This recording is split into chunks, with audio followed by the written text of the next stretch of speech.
Fanny క్రాస్బీ. Fanny క్రాస్బీ అనే మహిళ చిన్ననాటి నుంచే అంధురాలు, అంటే కళ్ళు కనిపించవు. చిన్నప్పటి నుంచి బాగానే ఉంది, కానీ ఒక పరిస్థితిలో తనకు జ్వరం వచ్చి తన కంటి చూపు పాడైపోయింది.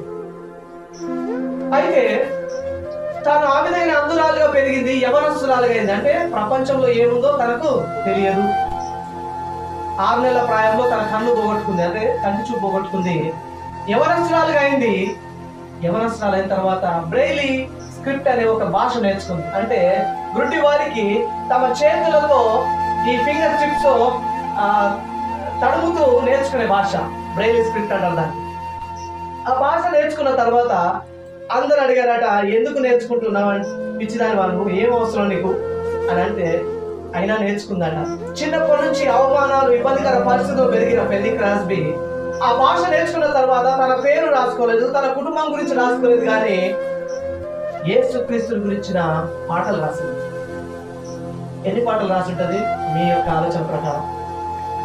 ఒక అంధురాలు 6 నెలల నుంచి యవనస్తురాలుగా ఏమీ తెలియదు, అప్పుడప్పుడే నేర్చుకున్న భాష, ఎన్ని పాటలు రాసి ఉంటుంది సుమారుగా? ఎన్ని పాటలు రాసి ఉంటుంది? 8,000 పాటలు రాసి 8,000 పాటలు రాసి I'm the blind woman but I can see my God అని చెప్పింది.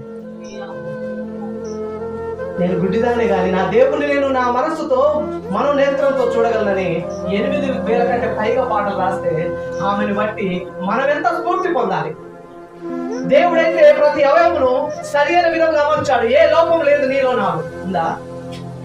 ఏ లోపం లేనప్పుడు దేవుని కోసం యొక్క అవయవాలను వాడడానికి మనం ఎందుకు వెనకాడుతున్నాం? పాటలు పాడేటప్పుడు చప్పట్లు కొట్టడానికి వెనకాడతాం, పాట పాడేటప్పుడు మన స్వరాన్ని వాడడానికి వెనకాడతాం, స్వార్థ పరిచయం వెళ్ళడానికి ఎందుకులే అని ఆలోచిస్తాం. బలహీనతలో కూడా బలమిచ్చు దేవుడు, ఇబ్బందికర పరిస్థితుల్లో కూడా ధైర్యంగా నిలబెట్టే దేవుడు యేసుక్రీస్తు. కనుక ఏం చేయాలి? ముందుగా వెళ్ళాలి, మనం వెళ్ళి ఆయనను మహిమపరిచే వారంగా ఉండాలి.